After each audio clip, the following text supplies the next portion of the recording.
quiero tomarme unos minutos para dejar bien en claro la posición del gobierno y qué significa la idea de la moral como política de Estado.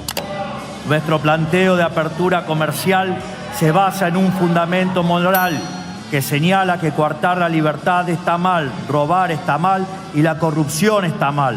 Es hora de volver a abrazar la moral como política de Estado, dado que es lo que nos ha hecho grandes a fines del siglo XIX y volverá a hacernos grandes nuevamente. Construir una arquitectura nueva, la arquitectura que tendrá el Estado argentino en los próximos 50 años, teniendo la moral occidental como política de Estado. La era de la cooperación global sin brújula moral ha terminado. Tiempos de cambio requieren un diagnóstico correcto, una brújula moral calibrada y el coraje para actuar. Sin moral, terminás haciendo causa común con dictaduras. La verdadera batalla de nuestro tiempo es cultural, filosófica y moral. ¿Se puede hablar de moral cuando en la puerta de tu trabajo hay cada vez más gente que va a comer por hambre? No es cualquier trabajo, es el trabajo del presidente de la nación, que es el que justamente debería hacer algo para que la pobreza y la indigencia y el hambre no sea creciente. Esas escenas que se repiten cerca de la catedral, en la Plaza de Mayo, son escenas organizadas por Red Solidaria, donde ustedes acaban de escuchar, cada vez hay más gente y este es el problema. El presidente trabaja ahí, aunque no vaya de noche, no puede ignorar que cada vez más gente come de lo que le dan los de Red Solidaria, van a comer ahí porque tienen hambre. Y es el mismo presidente que habla permanentemente de moral, y no solo eso, sino que levanta el dedo del moralómetro contra los periodistas, los economistas, los opositores, todos los que tengan alguna opinión disidente de su diagnóstico. Pero vayamos primero a los que lo rodean al presidente. El presidente que habla de moral ha llevado al gobierno, y les voy a contar solo las cosas que pasaron esta semana respecto de estos muchachos, ha llevado a gente de su riñón, que eran sus amigos, que hoy están todos imputados por inmoralidades, por corrupción, por llevarse la plata del Estado. Fíjense, Diego Españolo, titular del Andis, era amiguísimo de Milei, era abogado de Milei, iba a las veladas paquetas de ópera de Milei. Milei, que insulta tanto a la gente, nunca lo insultó a Diego Españolo. Bien, se acaba de conocer un informe oficial hecho por el Ministerio de Salud que dice que los sobreprecios en ortopedias, dice, claro, cuando vos te ves el detalle de que eran las cosas de ortopedia en las que había sobreprecios, son cosas tales como sillas de ruedas, muletas, y entonces los sobreprecios eran sobre algo tan indigno y le robaban a los presupuestos públicos y que cargaban sobreprecios que después, hay que recordarlo, se investiga que se volvían coimas en dinero negro, robaban a la plata a los presupuestos de los discapacitados. En nombre de la moral, por supuesto. Ya lo sabemos, ya lo descontamos. Es el presidente que habla en nombre de la moral, su amigo, al que nunca insultó, hacía estas cosas. El informe oficial del Ministerio de Salud dice que se cobraron sobreprecios promedio del 800%. Informe oficial del Ministerio de Salud. Porque hay un segundo coletazo. Acuérdense, el primer coletazo es todo lo que tuvo que ver con los sobreprecios en medicamentos. Ahora, para cubrirse, el Ministerio de Salud, donde quedó la Andis, hizo un informe sobre los sobreprecios en todo lo que tenía que ver con las ortopedias, que es como el segundo anillo de la investigación de lo que robaban en la Andis, y ahí descubrieron sobreprecios promedio del 800 pesos. Hay un caso, por ejemplo, de alguien que necesitaba algo de una ortopedia, llamado Alexis Reynoso. El sobreprecio fue de 4.239%. Todo esto en nombre de la moral. Se calcula que se llevaron en sobreprecios de cosas ortopédicas, insisto, para no hablar con eufemismos, sillas de rueda, muleta, prótesis, curraban con eso. También las ortopedias, porque también las ortopedias les debería dar por lo menos vergüenza robar de los presupuestos de los discapacitados vendiendo con semejante cantidad de sobreprecios para que hubiera funcionarios que se llevaran su coima y ellos cobraran más, porque acá no hay inocentes. La coima no se paga para conseguir solamente la licitación, se paga para conseguir la licitación y ganar más plata. 13 millones de dólares en sobreprecios de ortopedia. Informe oficial. ¿Sí? En nombre de la moral, Diego Españolo, amigo del presidente, a quien el presidente ni siquiera denunció. También otro personaje de los paladines de la moral, conoció esta semana, José Luis Espert, ¿se acuerdan de él? El pelado, el que iba en la boleta, el pelado digo porque así lo llamaba Santilli, el que iba primero en la boleta de provincia de Buenos Aires y aún así la boleta de la Libertad Avanza ganó las elecciones. Bien, José Luis Espert esta semana tuvo una mala noticia, porque en Estados Unidos el tipo al que nosotros decíamos el narco, Fred Machado, ahora no lo podremos llamar más el narco, según la justicia de Estados Unidos, lo tendremos que lavar el lavador de plata de los narcos, porque Fred Machado se presentó ante la justicia de los Estados Unidos, se declaró culpable de lavado de dinero. Acuérdense, Fred Machado tenía aviones y había contratado con un sospechoso, inexplicable contrato a José Luis Espert, el mismo tipo que pedía bala para los delincuentes, que todos eran chorros, salvo él. Bueno, José Luis Espert había había un contrato de $1 millón, $1 millón para un trabajo que nunca hizo, o sea, una típica maniobra de lavado que hizo con Fred Machado.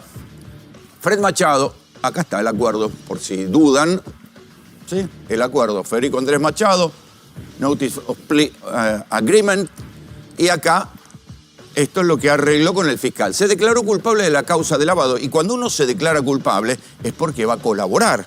O sea que este muchacho debe haber colaborado para indicar para qué cartel lavaba la plata. En cualquier caso, si él se reconoce culpable de haber lavado plata para un cartel y le pagaba a José Luis Espert, quiere decir que José Luis Espert, su situación seguramente se complica, pero se complica más políticamente, porque quiere decir que ese señor que pedía bala para todo el mundo estaba cobrando plata que se lavaba de los narcos. Bien, todo esto en nombre de la moral, por supuesto.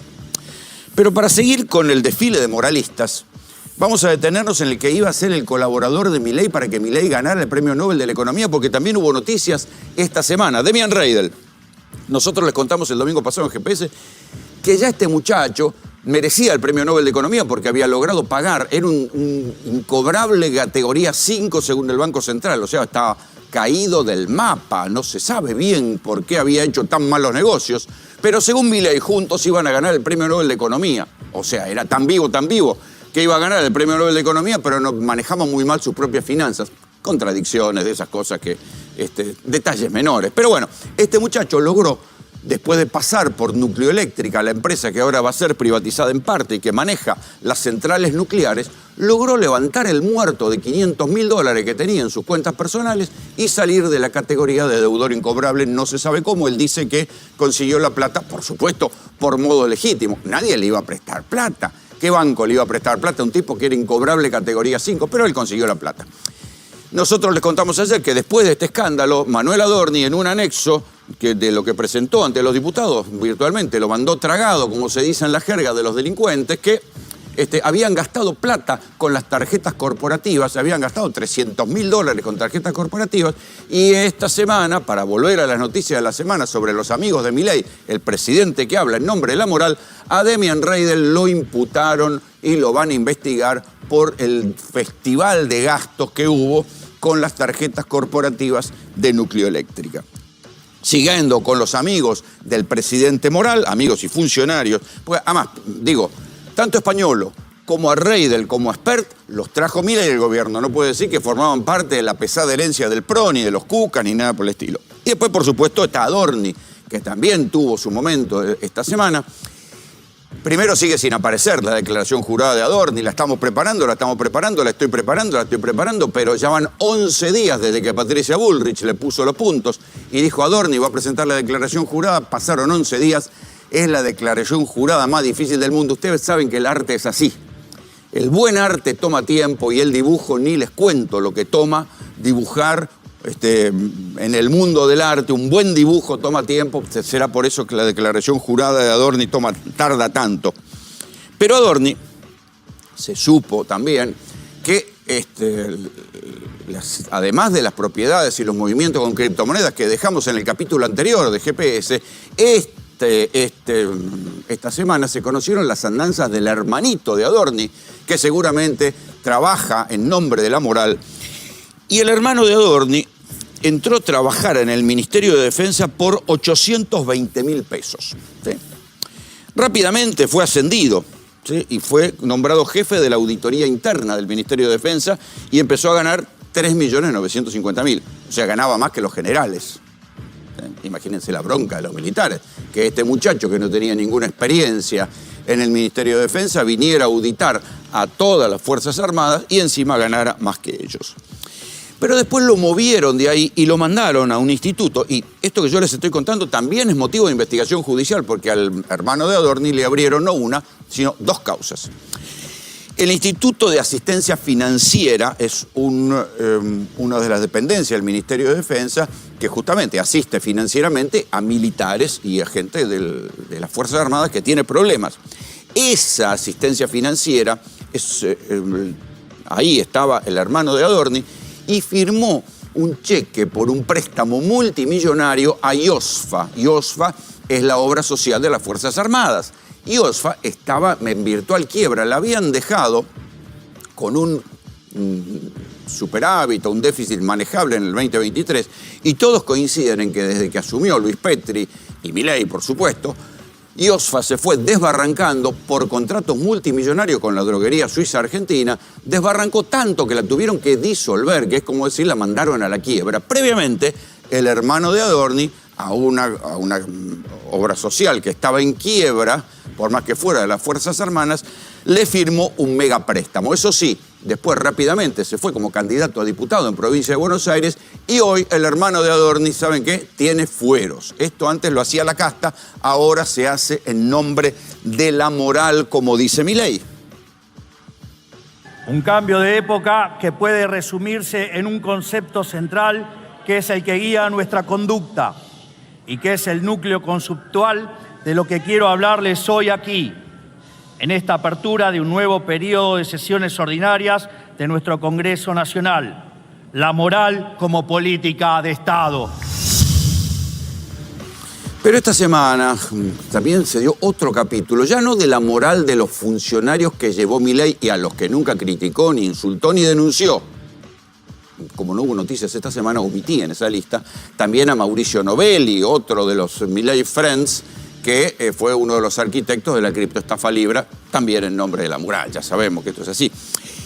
En este caso vamos a hablar de la moral política, porque primero vamos a hablar de la contradicción que supone que el gobierno que había hecho el mayor ajuste de la historia, que había mandado en ese discurso donde hablaba de la moral y la moral y la moral, Milei estaba también presentando el presupuesto y se jactaba de que el presupuesto iba a ser el primer presupuesto moral de la historia porque no tenía déficit, sino que tenía superávit. Era el primer presupuesto que presentaba propiamente el gobierno de Milei.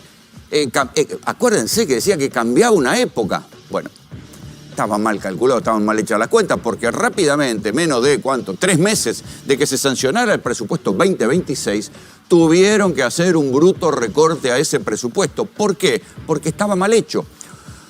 Porque calcularon una cantidad de gastos sumamente recortados, pero se olvidaron de que el presupuesto no solo se nutre de lo que recortas, sino que también de lo que ganás.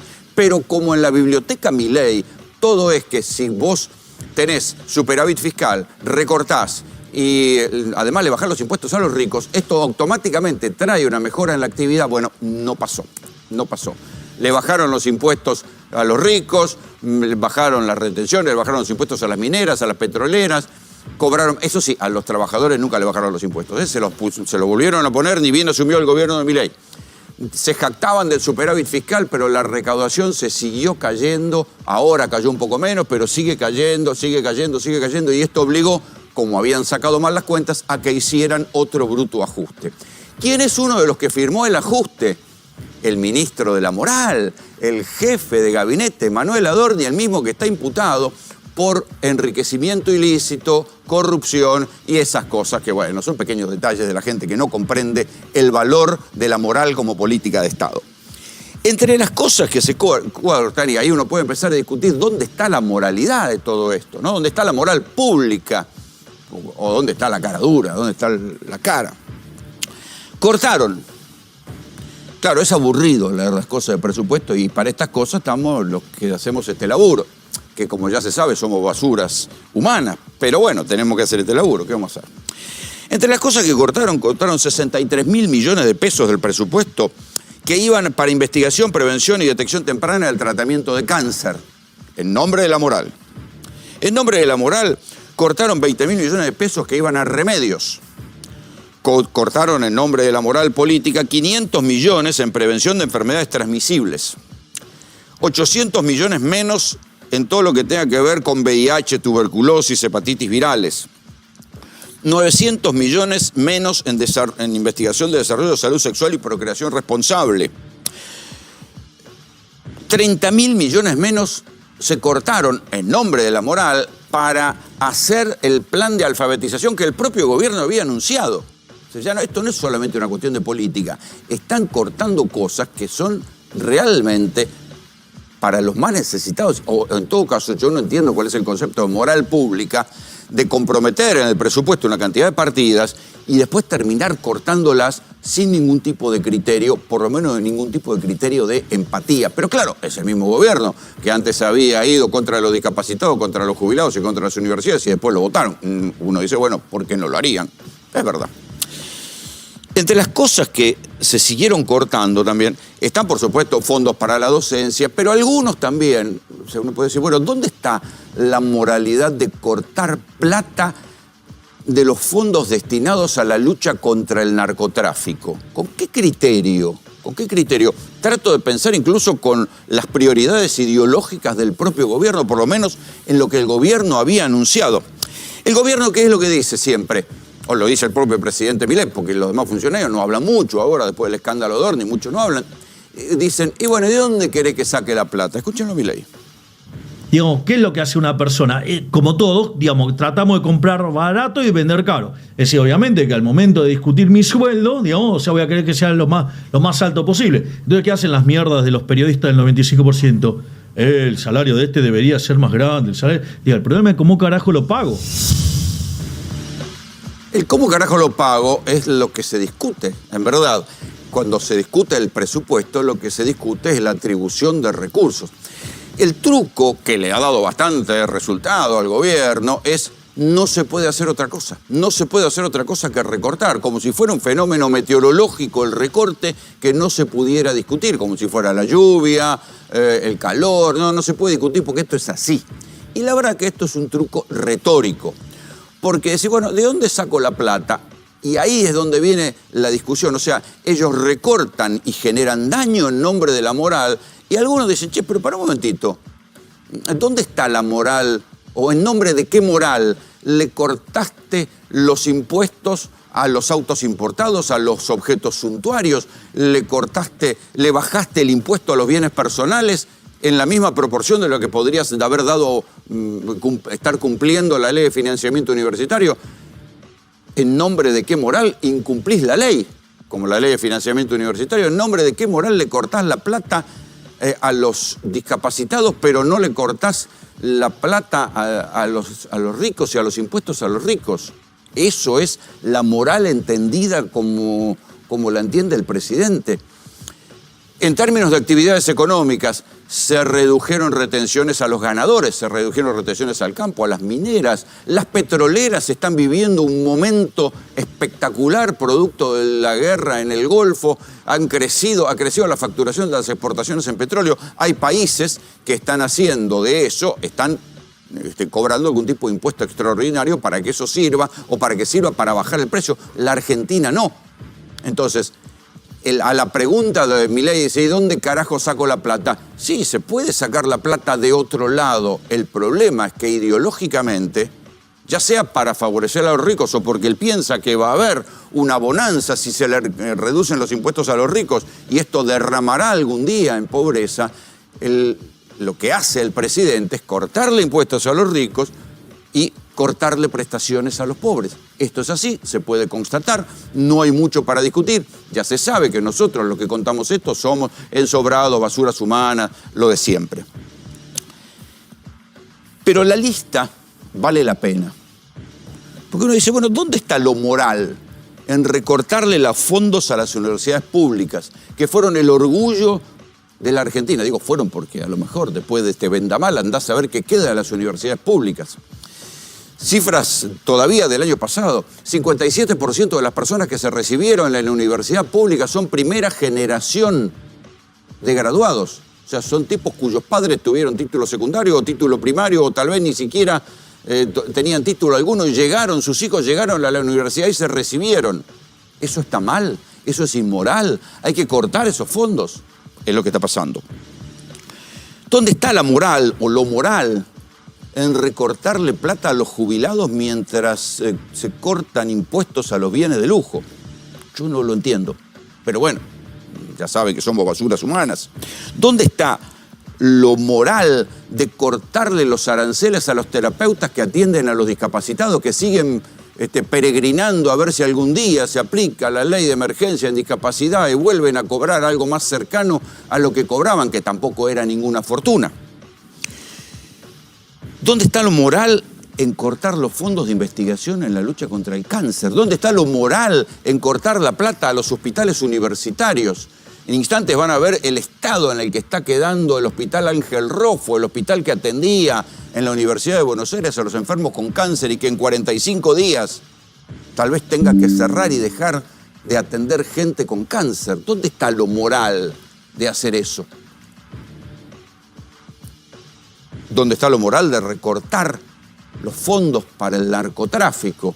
Algo que era una prioridad para este gobierno, y si no, que lo diga la exministra Patricia Bullrich, que se jactaba de que el peronismo no investigaba el narcotráfico. Bueno, ¿dónde está lo moral de recortar esos fondos?